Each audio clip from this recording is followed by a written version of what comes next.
ಬಿಜೆಪಿಯಿಂದ ಉಚ್ಚಾಟನೆಗೊಂಡಿರುವಂತಹ ಶಾಸಕ ಯತ್ನಾಳ್ ವಿಜೇಂದ್ರ ವಿರುದ್ಧ ವಾಗ್ದಾಳಿಯನ್ನು ನಡೆಸಿದ್ದಾರೆ. ವಿಜೇಂದ್ರ ಪುನಃ ಬಿಜೆಪಿ ರಾಜ್ಯಾಧ್ಯಕ್ಷರಾದರೆ ಜೆಸಿಬಿ ಎಂಬ ಹೆಸರಲ್ಲಿ ಹೊಸ ಪಕ್ಷ ಕಟ್ತೀನಿ ಅಂತ ಹೇಳಿ ಘೋಷಣೆಯನ್ನ ಮಾಡಿದ್ದಾರೆ. ಜೆಸಿಬಿ ಪಾರ್ಟಿ ಎಲ್ಲಾ ರೀತಿಯ ಸಿದ್ಧತೆಯನ್ನ ಮಾಡಿದ್ದೇವೆ. ವಿಜೇಂದ್ರ ನೇಮಿಸಿದ ಮರುದಿನವೇ ಪಕ್ಷ ಆಕ್ಟಿವ್ ಆಗಲಿದೆ. ಜೆ ಅಂದ್ರೆ ಜೆಸಿಬಿ, ಬಿ ಅಂದ್ರೆ ಬಿಜೆಪಿ, ಸಿ ಕಾಂಗ್ರೆಸ್. ಅಲ್ಲಿನ ಅತೃಪ್ತರಿಗೆ ಕರೆತಂದು ಟಿಕೆಟ್ ಕೊಟ್ಟು ಗೆಲ್ಲಿಸ್ತೇನೆ. ಬಿಜೆಪಿಯಲ್ಲಿರುವಂತಹ 50ಕ್ಕೂ ಅಧಿಕ ಶಾಸಕರು ಬೆಂಬಲವಿದೆ ಅಂತ ಹೇಳಿ ಯತ್ನಾಳ್ ಹೇಳಿದ್ದಾರೆ. ಈಗ ಹೇಳಿದರೆ ಹೊಸದಾಗಿ ನಾನು ಜೆಸಿಬಿ ಪಕ್ಷವನ್ನ ಕಟ್ತೇವೆ ಅಂತ ಕೂಡ ಹೇಳಿರುವಂತದ್ದು. ಬಿಜೆಪಿ 50ಕ್ಕೂ ಅಧಿಕ ಶಾಸಕರ ಇದಕ್ಕೆ ಬೆಂಬಲವಿದೆ ಅಂತ ಹೇಳಿ ಕೂಡ ಬಸನಗೌಡ ಯತ್ನಾಳ್ ಪಾಟೀಲ್ ಕೂಡ ಹೇಳಿರುವಂತದ್ದು. ವಿಜೇಂದ್ರ ವಿರುದ್ಧ ಗುಡುಗಿದ್ದಾರೆ ಯತ್ನಾಳ್ ಅವರು. ಹಾಗಾದ್ರೆ ಇಲ್ಲಿ ಡಿಸಿಎಂ ಡಿಕೆ ಶಿವಕುಮಾರ್ ಅವರು ಸಿಎಂ ಆಗೋದಿಲ್ಲ ಅಂತ ಹೇಳಿದ್ದಾರೆ. ಸತೀಶ್ ಜಾರಕಿಹೊಳಿ ಅವರು ಕೂಡ ಸಿಎಂ ಆಗೋದಿಲ್ಲ ಅಂತ ಹೇಳಿದ್ದಾರೆ. ಹಾಗಾದ್ರೆ ಇಲ್ಲಿ ಖರ್ಗೆ ಅವರೇ ಸಿಎಂ ಆಗ್ತಾರೆ ಅಂತ ಹೇಳಿ ಬಸನಗೌಡ ಪಾಟೀಲ್ ಅವರು ಹೇಳಿದ್ದಾರೆ. ಅವರು ಯಾವ ಆಧಾರದ ಮೇಲೆ ಇಟ್ಕೊಂಡು ಹೇಳಿದ್ದಾರೆ ಗೊತ್ತಿಲ್ಲ.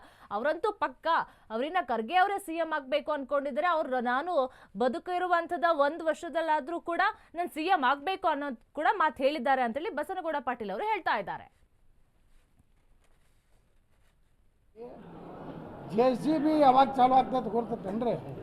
ಇನ್ನೊಮ್ಮೆ ವಿಜಯೇಂದ್ರನ ಮತ್ತೆ ಅಧ್ಯಕ್ಷ ಮಾಡಿಬಿಟ್ರೆ ಜೆಸಿಬಿ ಚಾಲು. ಅನೌನ್ಸ್ ಆದ ಮರುದಿವಸ ಚಾಲು ಹೊಸ ರಾಜಕೀಯ ಪಕ್ಷ.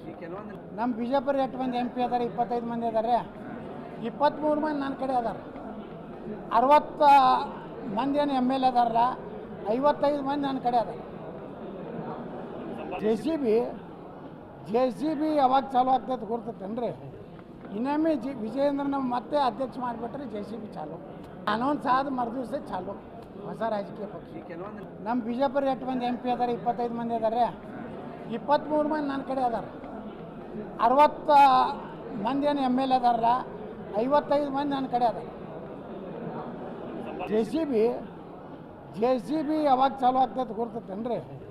ಇನ್ನೊಮ್ಮೆ ವಿಜಯೇಂದ್ರನ ಮತ್ತೆ ಅಧ್ಯಕ್ಷ ಮಾಡಿಬಿಟ್ರೆ ಜೆಸಿಬಿ ಚಾಲು. ಅನೌನ್ಸ್ ಆದ ಮರುದಿವಸ ಚಾಲು ಹೊಸ ರಾಜಕೀಯ ಪಕ್ಷ. ನಮ್ಮ